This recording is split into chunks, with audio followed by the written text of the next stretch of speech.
Halo, selamat datang kembali di The Deep Dive.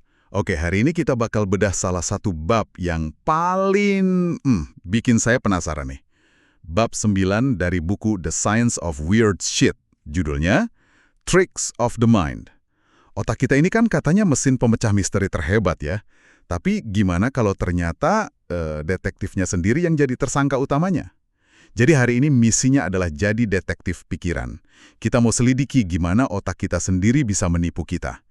Ini bukan soal pinter atau bodoh ya, tapi lebih ke settingan pabrik otak kita semua. Betul sekali. Dan yang menarik dari bab ini, dia nggak ngetawain orang yang percaya hal-hal aneh. Justru sebaliknya, dia nunjukin kalau kecenderungan untuk percaya itu sangat manusiawi. Kita semua kan punya bug di sistem operasi mental kita yang bikin kita lihat makna, pola di tempat yang sebenarnya ya kosong. Nah, hari ini kita akan buru 3 bug atau trik utama itu. Siap? Siap banget. Kita mulai dari mana nih? Bab ini kan langsung lempar kita ke sebuah cerita yang, wah, luar biasa dari tahun 70-an ya. Eksperimen remote viewing itu. Ya. Eksperimen Russell Targ dan Harald Puthoff. Oke. Coba bayangin ini ya. Di satu ruangan, ada seorang partisipan, kita sebut aja penerima. Dia duduk tenang, sementara itu di luar sana ada tim lain yang pergi ke lokasi yang dipilih acak. Bisa taman, gereja, apa aja. Oke. Tugas si penerima ini, dia harus coba melihat dengan batinnya, tim itu lagi di mana. Terus dia deskripsiin, saya lihat struktur tinggi, ada air di dekatnya, banyak lenggungan, kayak gitu. Kedengerannya kayak di film fiksi ilmiah banget. Tapi yang bikin heboh kan hasilnya ya. Hasil awal mereka itu sensasional banget. Bahkan sampai masuk jurnal super bergengsi, Nature. Betul. Seorang juri independen dikasih 9 transkrip deskripsi dan 9 lokasi. Disuruh cocokin. Hasilnya? 7 dari 9 cocok. Itu kan secara statistik kemungkinannya kecil banget kalau cuma kebetulan. Ini bukti nyata kekuatan psikis dong. Harusnya. Kalau ceritanya berhenti di situ, mungkin dunia kita sekarang beda ya. Tapi, disinilah plot twist-nya muncul. Seperti yang dijelaskan di buku, beberapa tahun kemudian, ada 2 peneliti lain, David Marks dan Richard Kamen. Mereka coba replikasi studi ini. Dan hasilnya? Gagal total. Nggak nemu apa-apa. Loh? Ini bikin mereka penasaran kan? Kok bisa beda jauh? Akhirnya, mereka minta transkrip asli dari eksperimen yang pertama. Tunggu. Ini kan dimuat di Nature. Kok bisa lolos peer review kalau ada cacat fatal? Apa yang mereka temukan di transkrip itu? Mereka menemukan jejak kaki. Ternyata, transkrip yang dikasih ke juri itu nggak sepenuhnya bersih. Ada petunjuk-petunjuk halus. Petunjuk gimana maksudnya? Misalnya si penerima atau penanyanya kadang nyeletuk, oke ini target kedua untuk hari ini ya. Atau wah kunjungan yang tadi lebih menarik dari yang ini. Juri yang cerdik, sadar atau nggak sadar, bisa pakai petunjuk urutan ini buat nyocokin transkripnya. Jadi mereka bukan mencocokkan deskripsi psikis, tapi mencocokkan urutan. Astaga, jadi bukan kekuatan batin, tapi karena editornya kurang teliti. Ini yang membawa kita ke trik pikiran pertama kan. Kenapa orang bahkan ilmuwan begitu gampang percaya? Tepat. Ini contoh sempurna dari apa yang disebut validasi subjektif. Ini kecenderungan kita buat ambil sebuah pernyataan yang sebenarnya umum banget atau samar dan merasa itu spesifik dan akurat buat kita. Rasanya klik banget gitu ya? Nah, itu dia. Rasanya klik. Deskripsi si penerima tadi kan seringnya umum. Ada air, bangunan besar, terasa lapang. Banyak tempat yang cocok kan? Tapi kalau kita ingin percaya, otak kita akan fokus ke yang cocok dan abai sama yang nggak cocok. Ini kayak ramalan zodiak. Anda punya kebutuhan besar agar orang lain menyukai Anda. Ya, siapa yang enggak? Persis. Atau, meski Anda punya kelemahan, Anda mampu mengatasinya. Ini kan deskripsi 99% manusia. Tapi pas kita baca, rasanya kok personal banget ya? Persis. Dan disitulah bahayanya. Ini bukan cuma soal zodiak. Teknik yang sama persis dipakai penipu, politisi, tim marketing. Mereka lempar pernyataan umum yang terasa personal. Bikin Anda merasa nyambung, dan jadi lebih gampang percaya sama apapun yang mereka tawarkan selanjutnya. Oke, jadi otak kita gampang tertipu sama hal-hal yang sifatnya perasaan, yang terasa cocok. Tapi gimana kalau argumennya dibungkus pakai logika? Harusnya lebih aman dong. Atau jangan-jangan di situ juga ada jebakannya? Nah, itu dia jebakan berikutnya. Logika itu kayak pisau tajam. Kalau cara megangnya salah, bisa lukain diri sendiri. Bab ini membahas tentang penalaran silogistik, argumen yang ada dua premis dan satu kesimpulan. Dan disinilah kita sering kena bias keyakinan atau belief bias. Contoh dari buku ini bagus banget buat jelasin itu. Coba Anda dengarkan baik-baik argumen ini ya. Premis 1, semua yang mengurangi pengangguran itu baik. Premis 2, perang mengurangi pengangguran. Kesimpulan, oleh karena itu, perang itu baik. Secara struktur, logikanya valid. Kalau premisnya benar, kesimpulannya pasti benar. Tapi rasanya salah banget kan?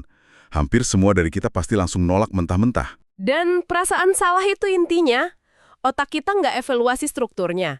Dia langsung loncat ke kesimpulan, perang itu baik, nggak setuju, dan langsung bilang seluruh argumennya salah. Keyakinan kita soal perang itu buruk membajak proses berpikir logis kita. Wah, ini bahaya banget kalau dipikir-pikir. Artinya, kalau kita setuju sama kesimpulan sebuah argumen, kita jadi cenderung nggak periksa premis-premisnya dengan teliti. Betul sekali. Dan ada lagi kesalahan logika yang lebih licik, namanya penegasan konsekuen. Strukturnya gini, jika A, maka B. Ternyata B terjadi. Oleh karena itu, pasti karena A. Oke, gimana contohnya? Buku ini kasih contoh yang relevan banget. Premis 1, jika vaksin berbahaya, pihak berwenang akan menyangkalnya. Premis 2, pihak berwenang memang menyangkalnya. Kesimpulan, Oleh karena itu, vaksin berbahaya. logika yang cacat total. Kenapa? Karena bisa ada alasan lain kenapa mereka menyangkalnya. Iya, karena vaksinnya memang tidak berbahaya. Tepat. Dan disinilah buku ini nyambunginnya ke klaim paranormal yang super heboh itu ya, soal jutaan orang Amerika diculik alien. Logikanya dibangun persis kayak tadi kan? Persis, argumennya. Jika seseorang diculik alien, mereka akan mengalami gejala aneh kayak lumpuh pas tidur, merasa ada kehadiran lain, lihat cahaya aneh. Lalu, sebuah survei nemuin ada sekitar 3,7 juta orang yang laporin gejala-gejala ini. Kesimpulannya, Mereka semua pasti diculik alien. dan itu adalah kesalahan penegasan konsekuen yang sempurna. Mereka lupa nanya, ada penjelasan alternatif yang lebih masuk akal nggak? Ada. Tentu saja ada. Namanya sleep paralysis. Di Indonesia sering disebut ketindihan. Tunggu, jadi ketindihan ini beneran bisa bikin orang merasa ada sosok lain di kamar atau bahkan lihat sesuatu? Bukan cuma sugesti? Bukan sekedar mimpi. Saat sleep paralysis, bagian otak sadar kita itu udah bangun, tapi sinyal dari otak ke otot tubuh masih diblokir. Makanya kita lumpuh total, nggak bisa gerak, nggak bisa teriak. Oke. Nah, otak kita yang panik karena lumpuh ini mencoba cari penjelasan. Dan seringkali dia menciptakan sosok penyusup atau tekanan di dada sebagai sumber ancaman. Pengalamannya sangat menakutkan, tapi murni produk neurologi, bukan alien. Wow. Jadi ada penjelasan biologis yang kuat, tapi karena kesalahan logika tadi, orang lebih milih kesimpulan yang lebih dramatis. Ini membawa kita ke pertanyaan besar ya. Kenapa otak kita begini? Kenapa penuh dengan bias dan jalan pintas yang sering salah? Apa kita ini produk gagal evolusi? Justru sebaliknya, kalau kita lihat dari kacamata evolusi, semua ini jadi sangat masuk akal. Disinilah konsep sistem 1 dan sistem 2 jadi kunci. Anggap aja otak kita punya dua mode operasi. Dua mode. Sistem 1 itu mode otomatis. Cepat, intuitif, nggak butuh usaha. Dia yang ngenalin ekspresi marah di wajah orang atau nyetir di jalan yang udah hafal. Lalu ada sistem 2. Ini mode manual. Lambat, analitis, butuh konsentrasi penuh. Ini yang kita pakai buat ngerjain soal matematika rumit. Ini kayak nyetir mobil di rute yang udah hafal mati. Kita bisa sambil ngobrol, dengerin musik, hampir gak mikir. Itu sistem 1 kan? Betul. Tapi begitu disuruh parkir paralel di tempat sempit untuk pertama kalinya, nah, semua fokus langsung ke sana. Itu pasti sistem 2 yang kerja keras. Rasanya capek banget setelahnya. Tepat sekali. Dan sistem 2 itu malas. Dia butuh banyak energi. Jadi secara default, otak kita akan selalu ngandelin sistem 1 sebisa mungkin. Sekarang coba kita kembali ke zaman nenek moyang kita. Mereka hidup di dunia yang penuh bahaya. Kemampuan bikin keputusan super cepat itu soal hidup dan mati. Maksudnya gimana? Bayangin nenek moyang kita dengar suara gemerisik di semak-semak, sistem 1 langsung teriak, ular, predator, lari. Oke. Dia mungkin salah, bisa jadi cuma angin. Tapi kalau dia benar, keputusan sepersekian detik itu nyelamatin nyawanya. Coba kalau dia pakai sistem 2. Dia berhenti, analisis jenis suaranya, keburu jadi makan siang macan. Jadi evolusi lebih milih sistem yang cepat tapi kadang salah daripada sistem yang lambat tapi akurat. Tepat. Lebih baik salah sangka ada predator daripada nggak waspada pas predator beneran ada. Saya pernah ngalamin sendiri. Lagi jalan, tiba-tiba saya lompat kaget karena lihat ular di jalan. Ternyata cuma selang air yang melingkar. Itu sistem satu saya yang bereaksi ya. Persis, itu contoh sempurna. Sistem operasi yang sama dari nenek moyang kita itu masih jalan di otak modern kita. Masalahnya, dunia kita sekarang jauh lebih kompleks. Kita nggak lagi dikelilingi predator, tapi dikelilingi informasi, iklan, berita. Sistem satu yang sama yang dirancang buat deteksi pola predator, sekarang malah deteksi pola di pasar saham yang acak atau lihat konspirasi di mana-mana. Ini bukan bug, ini adalah fitur yang dulunya sangat berguna, tapi sekarang sering jadi bumerang. Oke, jadi kalau kita rangkum, ada 3 tersangka utama yang bikin pikiran kita sering tertipu. Pertama, validasi subjektif. Saat kita merasa deskripsi umum itu personal banget. Kedua, jebakan-jebakan logika, kayak bias keyakinan dan penegasan konsekuen. Dan yang ketiga, yang mendasari semuanya, adalah dominasi pemikiran cepat ala sistem 1, warisan evolusi kita. Dan poin terpenting yang harus kita bawa pulang adalah sadar akan bias ini bukan berarti kita jadi kebal. Ini bagian normal dari cara kerja pikiran manusia, bukan tanda kelemahan. Justru sebaliknya ya. Justru memahaminya adalah langkah pertama untuk jadi pemikir yang lebih kritis. Ini kayak sadar kita punya blind spot pas nyetir. Kita nggak bisa ilangin, tapi kita bisa belajar buat nengok lewat bahu sebelum pindah jalur. Benar sekali. Dan sebagai penutup, saya mau ninggalin satu pemikiran provokatif dari buku ini untuk Anda renungkan.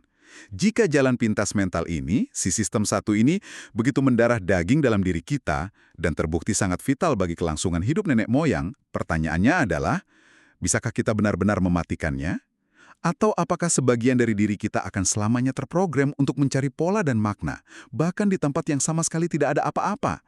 Yang pada akhirnya membuat kita semua, pada tingkat tertentu, akan selalu rentan untuk percaya pada hal-hal yang aneh.